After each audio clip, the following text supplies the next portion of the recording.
जब पहली बार इंसान ने मछली का शिकार किया तो मछली ने इंसान को श्राप दिया कि हे इंसान, तुम भी एक दिन नेट में फंसोगे और बाहर नहीं निकल पाओगे। आज मछली का श्राप सच हो गया है। अगर कोई सुबह सुबह उठने में नखरे दिखाए तो बस एक तरीका आजमाना है, वह अपने आप उठ जाएगा। उसके कान में जाकर धीरे से कह दो, तेरे पापा तेरा मोबाइल चेक कर रहे हैं।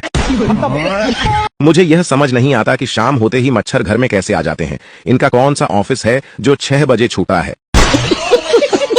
कल एक दोस्त की तबीयत खराब थी, घर वालों ने आईसीयू में भर्ती करा दिया। खबर सुनकर मैं भी पहुंचा। देखने में तो दोस्त ठीक ही लगा। मैंने पूछा क्या हो गया? दोस्त बोला क्या बताऊं, आज मोबाइल खराब हो गया तो रात 8 बजे खाना खाते ही नींद आ गई। घर वाले घबरा गए कि 2-2 बजे तक जागता रहता है, तो आज बेहोश क्यों हो गया। उठा के हॉस्पिटल ले आए।